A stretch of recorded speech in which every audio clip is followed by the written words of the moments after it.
اعوذ باللہ من الشیطان الرجیم، بسم اللہ الرحمن الرحیم۔ مطالعہ قرآن حکیم کورس کے ماڈیول ایمانیات کا باب توحید ہم پڑھ رہے ہیں۔ اس میں آج ہمارا لیکچر نمبر 17 ہے، جو کہ الہ کے سلسلے کا 5واں لیکچر ہے۔ قرآن حکیم کی 17ویں سورت بنی اسرائیل کی آیت 22 میں ارشاد باری تعالی ہے، لا تجعل مع اللہ الہا آخر فتقعد مذموما مخذولا۔ اللہ تعالیٰ فرماتے ہیں کہ اللہ تعالیٰ کے ساتھ اور کوئی معبود نہ بنا، ورنہ تو ذلیل اور بے کس ہو کر بیٹھے گا۔ اس میں اس بات کو واضح کر دیا گیا کہ اصل بنیادی چیز یہی ہے کہ تمام انسان ایک ہی معبود بنائیں، اور وہ معبود وہ ہو جو قابل پرستش ہو، اور وہ ایک اللہ ہی ہے، اس کے علاوہ اور کوئی نہیں ہے۔ اور اگر ایک انسان اپنے اس حقیقی معبود کو چھوڑ کر جو اس کا خالق ہے کسی اور کے آگے جھکے گا، تو گویا اس نے کم تر چیز کو جھکنے کے لیے چن لیا۔ تو ایک انسان اپنی بڑی اور اصل ذات کے آگے جھکنا چھوڑ کر کسی کم تر چیز کے آگے جھکے تو وہ ذلیل اور بے کس ہو جائے گا۔ آج دنیا میں اسلام کا توحید کا فلسفہ آنے کے بعد دنیا میں جتنے بھی مذاہب تھے ان سب نے اس چیز کی ضرورت محسوس کی کہ ہم اپنے بے شمار خداؤں کا جو فلسفہ رکھتے ہیں اس فلسفے کے اندر بھی کہیں وحدت پیدا کریں۔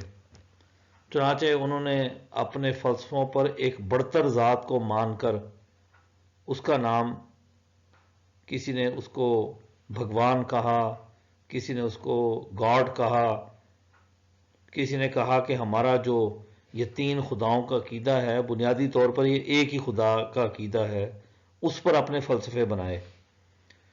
تو اصل میں دنیا کی ہر قوم اس بات کی طرف متوجہ ہے کہ وہ ایک خدا کا کوئی فلسفہ بنا کر پیش کرے،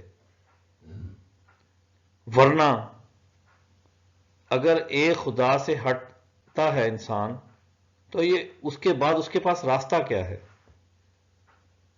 کہ وہ کائنات کی کسی اور چیز کو طاقت کا مرکز مانے،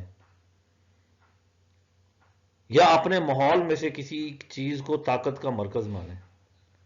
تو جب بھی وہ ماحول میں سے یا کائنات میں سے کسی اور چیز کو مرکز مانتا ہے تو اس کا مطلب اس اشرف المخلوقات نے اپنے آپ کو ذلیل کر لیا۔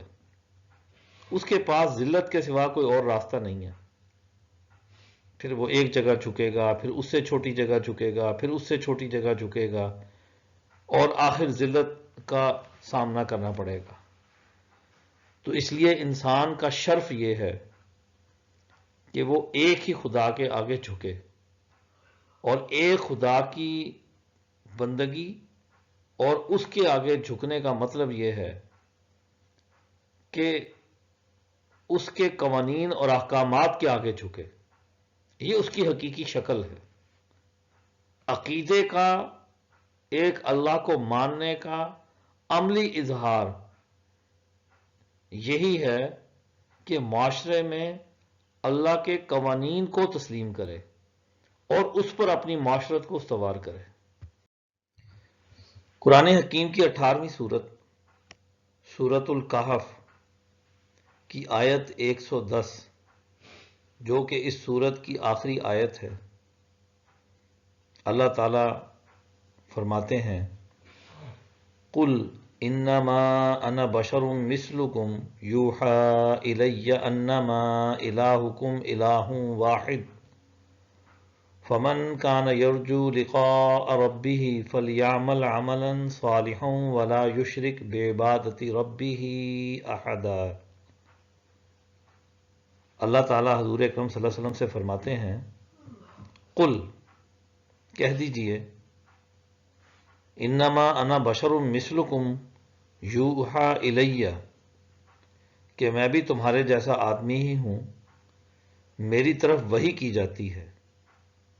یوحا الی، میری طرف وحی کی جاتی ہے کہ انما الہکم الہ واحد، کہ تمہارا معبود ایک ہی معبود ہے۔ فمن کان یرجو لقاء ربہ، پھر جو کوئی اپنے رب سے ملنے کی امید رکھے، فلیعمل عملا صالحا، تو اسے چاہیے کہ اچھے کام کرے، ولا یشرک بعبادۃ ربہ احدا، اور اپنے رب کی عبادت میں کسی کو شریک نہ بنائے۔ دین اسلام کی بنیاد عقائد پر ہے، اور ان میں سے 3 عقیدے سب سے اہم اور بنیادی ہیں۔ اس آیت میں ان تینوں عقیدوں پر بات کی گئی ہے۔ نمبر 1، عقیدہ توحید سب سے بلند ہے۔ اس کے بعد عقیدہ رسالت، یعنی اللہ تعالیٰ اپنے برگزیدہ بندوں یعنی رسولوں پر جو وحی بھیجتے ہیں، اور ان میں سے آخری نبی خاتم النبیین حضرت محمد صلی اللہ علیہ وسلم، ان کے بارے میں یہاں تذکرہ کیا گیا۔ اور تیسرا علم آخرت کا ہے، کہ جو کوئی اللہ سے اپنے رب سے ملنے کی امید رکھتا ہے، یعنی اس دنیا کی زندگی ختم ہونے کے بعد، اب ان تینوں عقیدوں کو فنا کرنے والی چیز، اس کے مقابل جو عقیدہ ہے وہ شرک کا ہے، اور وہی سب سے بری چیز ہے جو ان عقیدوں کے خلاف ہے۔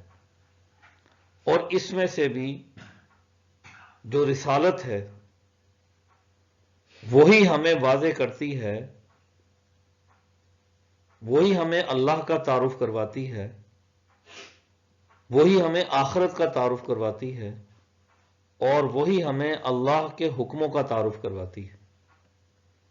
تو اس لیے یہاں پر یہ بتا دیا گیا، خود حضور اکرم صلی اللہ علیہ وسلم سے کہا گیا کہ آپ انہیں بتا دو کہ میں بھی تمہارے جیسا ہی ایک آدمی ہوں، اور میرے پاس جو علم ہے یہ علم اللہ کی طرف سے دیا گیا علم ہے، یہ اللہ کی وحی ہے، اور اس وحی کے ذریعے مجھے بتایا گیا کہ تمہارا معبود ایک ہی معبود ہے، اور اب جو اس معبود سے ملنے کی امید رکھتا ہے، وہ اپنے رب سے ملنے کی امید رکھتا ہے، بس اسے چاہیے کہ وہ اچھے کام کرے۔ اب یہاں پر اس بات کی وضاحت ہو گئی کہ علم اللہ کا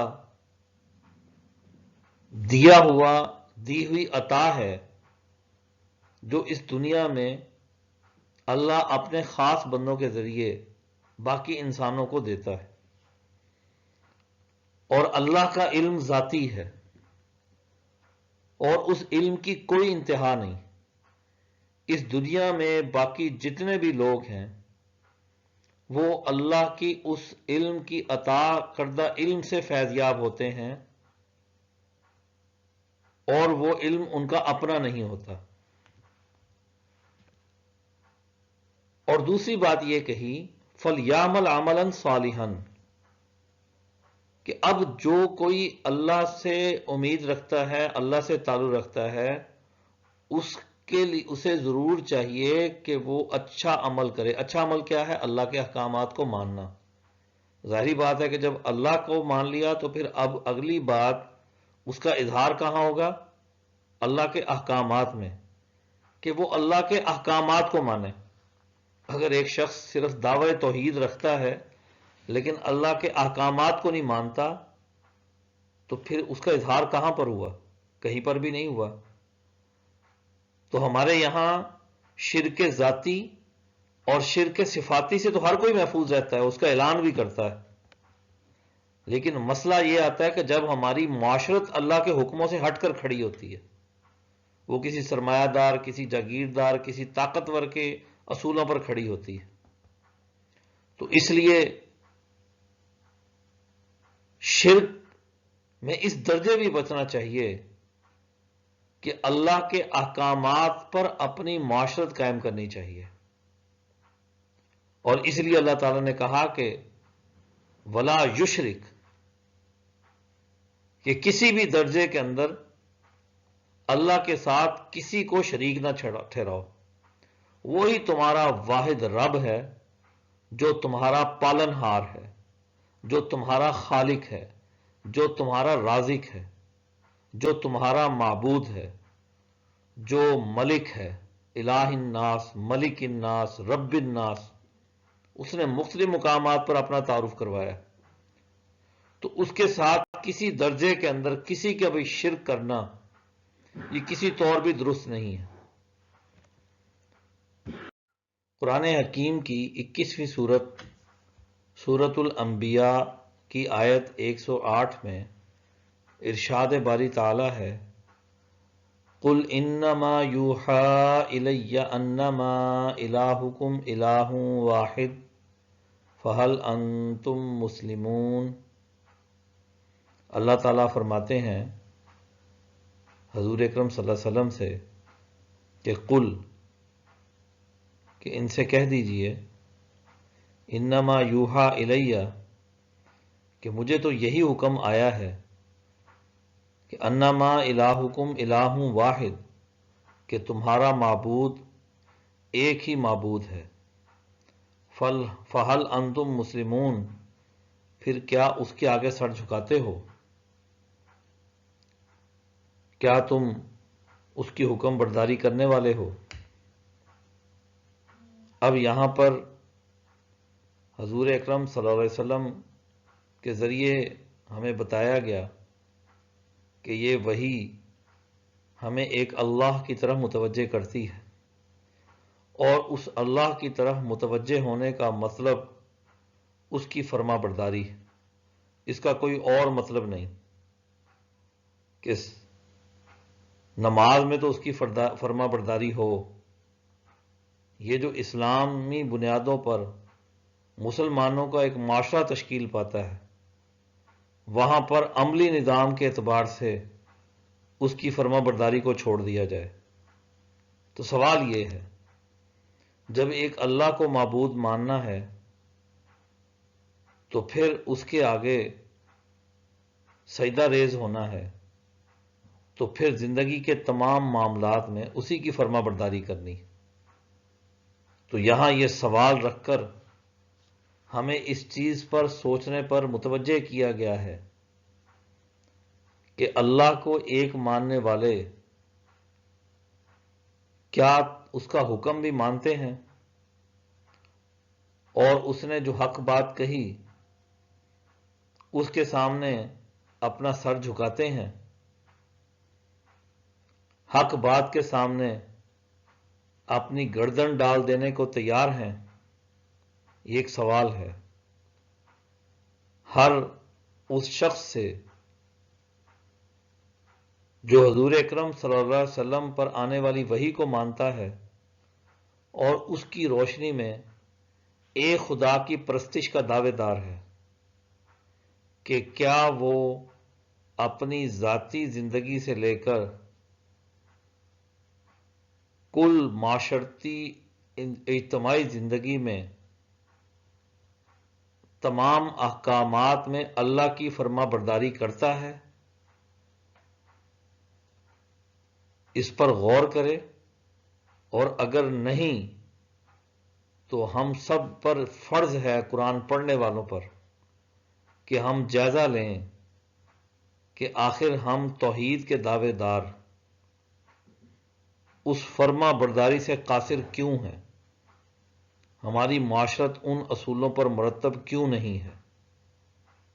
یہ قرآن نے ہم سب سے سوال کیا ہے۔ آج کا لیکچر ہمارا یہاں پر مکمل ہوتا ہے۔ صدق اللہ العظیم۔